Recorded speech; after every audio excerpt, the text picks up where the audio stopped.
morning, everybody. It's a pleasure to be here. Can you hear me? I'm tall and a bit removed from the microphone. I'm okay? Okay, thank you.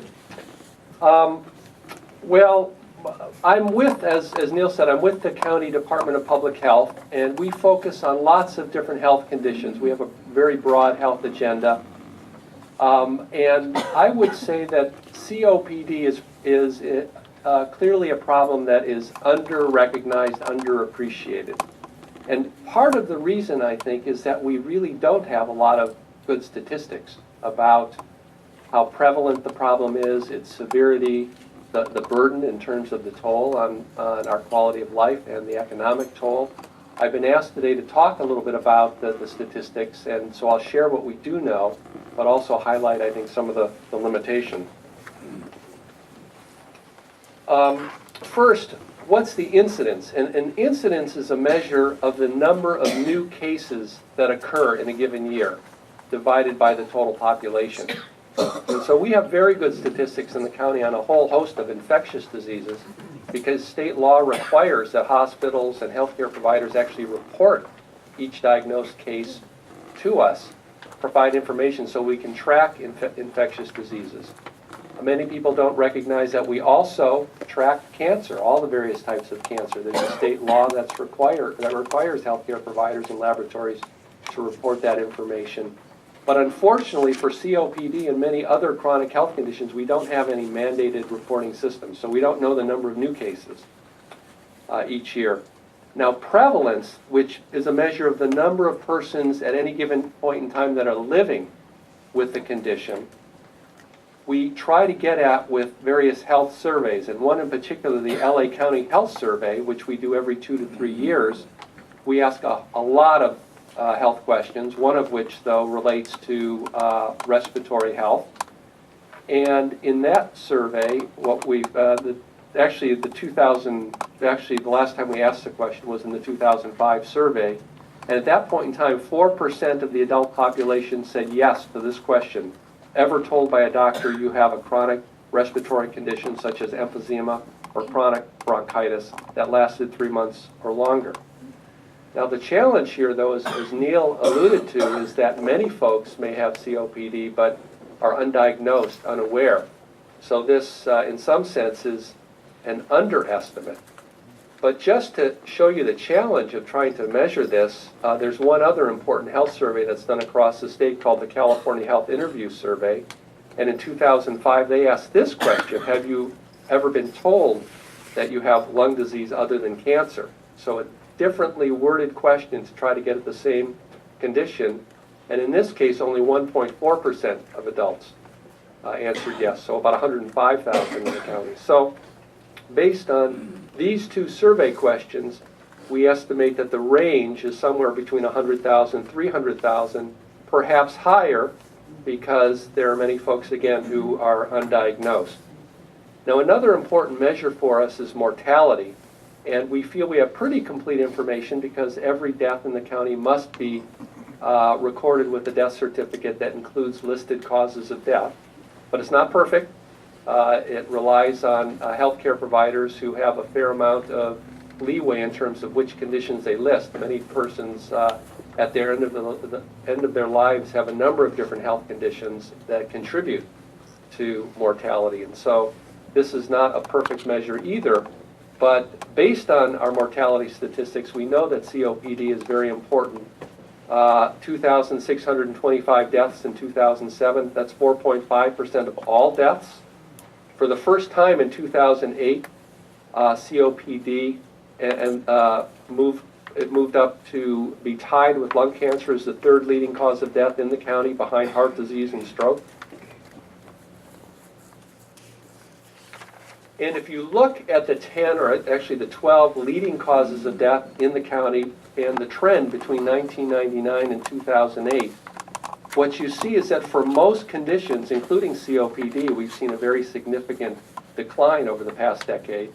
For COPD, 21% decline, so that's good news. But it's not as much of a decline as some other conditions. For example, lung cancer has declined even more. Stroke and heart disease declined even much more. We see quite a bit of disparities across different racial and ethnic groups. This is a figure that shows mortality among males by the major racial and ethnic groups. And so you can see here that mortality is higher among white and African American males, much lower among Latino and Asian and Pacific Islander males. And for females, even larger disparities, highest among white women, next highest among African American, and then much, much lower among Latino and Asian Pacific Islander women. And we see quite a difference if you look geographically. This figure shows mortality by service planning area. For the purposes of our planning efforts and other county departments and a lot of other entities, we divide the county into 8 regions called service planning areas. And I had not noticed this trend actually before. I had staff put together this slide for this presentation. I can't explain why the mortality is so much higher in the Antelope Valley than any other region of the county. But there were actually in 2008 close to 200 COPD deaths in this region. If the rate was down where it is for the other service planning areas, you would have expected about 100. So in other words, literally double the expected number of deaths from COPD in the Antelope Valley. I'm not sure if there's anybody in the audience that has some insights. Part of it may reflect a higher level of tobacco use or former tobacco use, but I don't think that explains all of it. And so just very quickly, some of the actions that we believe are important, and you're going to hear much more about this today, but certainly improving access to high-quality medical services and other support services for folks currently living with COPD, or to ensure that folks that have early illness are diagnosed promptly and can take full advantage of various services and treatments that are available. Community education, very important. Again, I think if you were to survey the general population and ask them to list the most important diseases in the population, COPD probably would not be listed, or it would be listed much farther down the list than would be expected given its importance. So certainly a lot of work needs to be done to increase awareness about the significance of the condition. Tobacco control and prevention, very important. I think one of the slides that was circulating up at the beginning indicated that 1 in 6 cases of COPD occurs in someone who's never smoked. But when you flip that fraction, 5 out of 6 actually occur in folks that do have a history of smoking or are current smokers. So certainly when thinking about how to prevent future cases of COPD, trying to prevent smoking is a very important intervention. Increasingly, our department is interested in transportation and land use practices because there's clear evidence that if you can design communities in certain ways that will reduce air pollution, reduce reliance on automobiles, for example, and in turn also increase levels of physical activity. And then finally, workplace safety, trying to create work environments that are safer, reducing exposure to toxic air contaminants, either by reducing their emissions in the workplace or ensuring that protective gear is used during work hours. So I want to just focus on the remainder of my time on tobacco use and prevention, because I think here we've made great strides, and in fact this probably explains why there has been a decline in Los Angeles County and COPD mortality over the past decade. In the United States, tobacco use peaked in the mid-1960s, and then the Surgeon General released a report in 1964 highlighting all the dangers of tobacco use. And following that, there was a bit of a decline in tobacco use. And then in the late 70s and 80s on through the 90s, a much more rapid decline in tobacco use across the country that corresponded not only with intensive education efforts, but increasingly policy efforts to restrict where smoking could take place. For example, in California, which has really been a leader, it was really one of the first, if not actually the first state, to pass a law prohibiting smoking in the workplace, and then shortly thereafter in 1996 prohibiting smoking in restaurants and even in bars. The other policy that was very significant was actual taxation of tobacco products. Beginning in 1988, it was the first tax in the nation on tobacco products. That elevated the price, which in turn reduced consumption of tobacco use. So if you were to look at the trend in California, the decline in tobacco use has been much more accelerated than across the nation.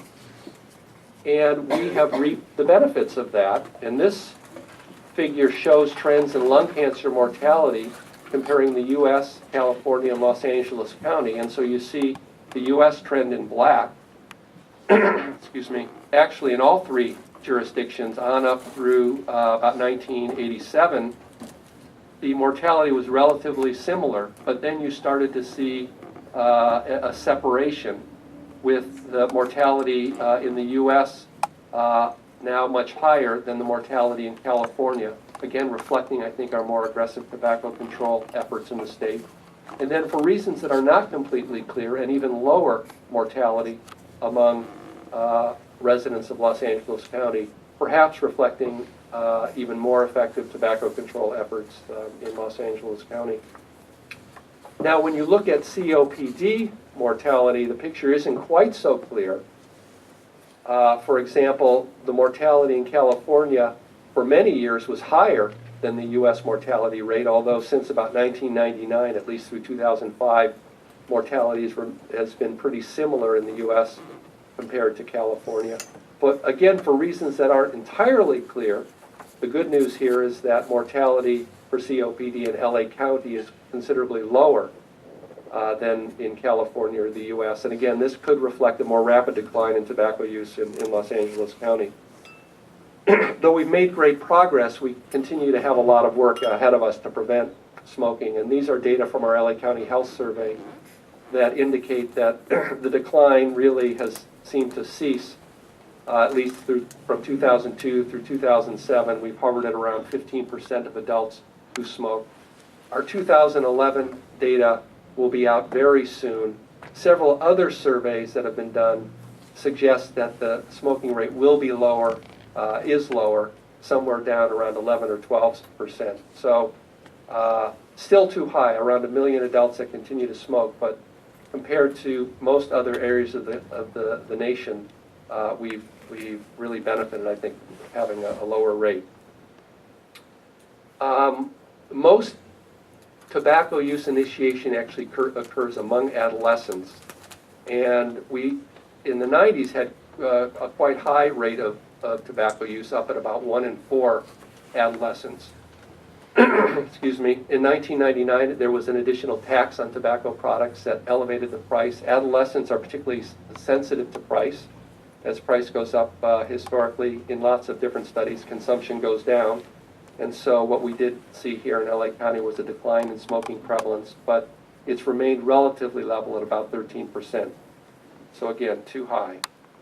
And I just want to highlight the disparities here, and it to some degree corresponds with the disparities that we see in COPD mortality. But among males, the red bars, we see a much higher smoking rate among African American males, 32%, and then lower but still too high rates among whites, Latinos, Asian Pacific Islanders. And among females, we see again, the highest rate among African American females, 19.6% who report smoking.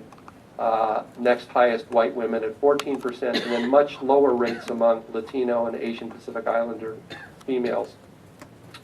I want to close by just highlighting some of the success we've had in encouraging cities to adopt tobacco control policies in Los Angeles County. There are actually 88 cities in the county. Each has the authority to institute all sorts of laws, and I think we've had good success in encouraging them to pass laws that restrict smoking, for example, in beaches, in parks, in most recently in outdoor dining areas. The city of LA passed an ordinance last year restricting smoking in outdoor dining areas. An important area, but a somewhat controversial area, is smoke-free multi-unit housing. There are studies that suggest that smoke drifts quite a bit, even if you're not a smoker. If you live in proximity to a unit that has residents that are smokers, the smoke tends to travel at quite high concentrations through the ventilation systems. And so we are encouraging smoke-free multi-unit housing policies. Tobacco retail licensing, in other words, a licensing fee for tobacco retailers. The funding is generally used to educate retailers about the law that prohibits them from selling tobacco products to youth. And then we actually use the funding to do some sting operations as well.